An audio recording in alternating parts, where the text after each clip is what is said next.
भाई आप सभी के सामने राजकीय महाविद्यालय मंगलोर के छात्र और छात्राएं एक नाटक का मंचन कर रहे हैं। इसका नाम है पंचम वेद। चलो भाई।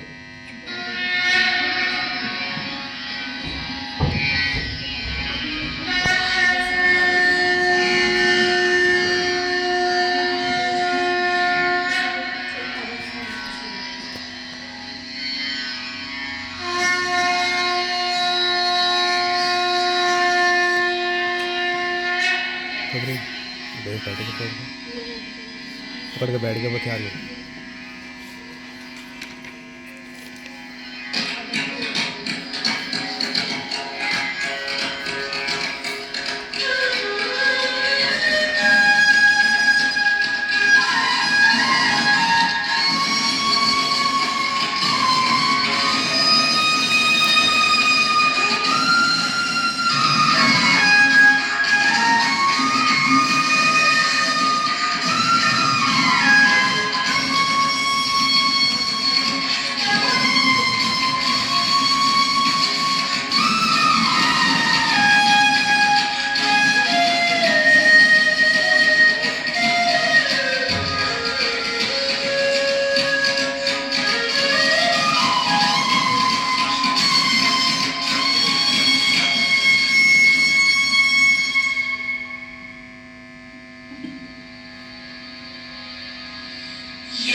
जब से आपने नाट्य शास्त्र की रचना की है, हमारे हृदय में कई प्रकार के प्रश्न उठ रहे हैं।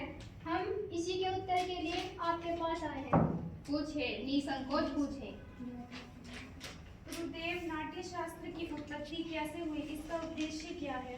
आपने बहुत अच्छा प्रश्न किया है। यह प्रश्न केवल नाटक को नहीं बल्कि जीवन के सार को समझने का माध्यम है। जब त्रेता युग में मनुष्य काम और लोभ से वशीभूत होकर अधर्म और संघर्ष की ओर बढ़ने लगा, तब इंद्र ने ब्रह्मा जी से प्रार्थना की कि कोई ऐसा माध्यम हो जिसमें देखना और सुनना एक साथ हो, जिसमें मनुष्य धर्म, अर्थ, काम और मोक्ष के मार्ग पर लौट सके। उसी के लिए ब्रह्मा जगत पिता ने नाट्य वेद की उत्पत्ति की, जिसे प्रयोग का शास्त्र नाट्य शास्त्र है। लेकिन गुरुदेव, वेद तो ज्ञान के भंडार है, जगत का रहस्य छिपा है उनमें। वेद स्वयं में इस उद्देश्य की पूर्ति के लिए पर्याप्त है, फिर ये नया वेद क्यों? इसलिए कि वह समस्त जन के लिए सुलभ हो, सामान्य जन को नाटक के माध्यम से शिक्षा के मार्ग पर, धर्म के मार्ग पर ले जा सके। इसी मंगल उद्देश्य के साथ ब्रह्मा जी ने चारों वेद को मिलाकर नाट्य वेद की रचना की है। चारों वेद का चारों वेद के तत्व वो क्या है गुरुदेव? नाटक में ये जो पाठ सुन रहे हैं आप, ब्रह्मा जी ने इसे ऋग्वेद से लिया है। इस सुंदर गान का आधार सामवेद है। यजुर्वेद से अभिनय और अर्थवेद से रस लिया गया है। चारों वेदों के अंगों को लेकर नाट्य शास्त्र की उत्पत्ति की है। गुरुदेव, तो क्या नाटक केवल देवताओं के लिए बनाया गया है? नहीं, यही संशय दानवों ने ब्रह्मा के सामने रखा था। तब ब्रह्मा जी ने उत्तर दिया था कि नाट्य शास्त्र सबके लिए है। यह देवताओं, दानवों और मनुष्य के समस्त शुभ अशुभ कर्मों को दिखलाने वाला है। इस शास्त्र में तो त्रैलोक्य का अनुकीर्तन है। नाटक तो दुख से, थकावट से तथा शोक से पीड़ित लोगों को विश्राम देने वाला होता है। इसमें तो समस्त रस, समस्त भावों, समस्त शास्त्रों, शिल्पों और कार्यों का सन्निवेश है। ऐसा कोई ज्ञान, ऐसा कोई कार्य नहीं जो नाटक में ना दिखे। अद्भुत! समस्त सृष्टि का समावेश, लौकिक और अलौकिक भी बहुधर्मी सारे प्राणियों के भावों की प्रतिनिधि कला है। हाँ ऋषिगण, नाट्य को समस्त कलाओं का उद्गम कह सकते हैं, या फिर कह सकते हैं समस्त कलाओं का संगम। मुनिवर, नाट्य कला तो अद्भुत कला है, उतना ही जरूरी है जितना जीवित रहने के लिए सांस लेना। फिर हमारा समाज इसे गंभीरता से क्यों नहीं लेता? कलाकर्म को अनावश्यक, अनपेक्षित क्यों समझता है? हम तो कलाकार हैं, नीति के नियंता नहीं। कला कर्म करना हमारा धर्म है। हमारे विषय में, हमारी कला के विषय में तो नीति नियंताओं को विचार करना होगा। प्रयोग के साधन और अवसर उपलब्ध कराने होंगे। नाटक केवल कला नहीं, यह समाज का दर्पण है। यह मानवता को सत्य के मार्ग पर ले जाने का साधन है। रंगमंच जाति, धर्म, भौगोलिक सीमाओं से परे जाकर समग्रता में मानवीय की बात करता है। आज भी रंगमंच समाज में विषम परिस्थितियों को दूर कर समाज में समता का भाव लेकर आता है। यह भाव निसंदेह धरती को स्वर्ग बना सकता है।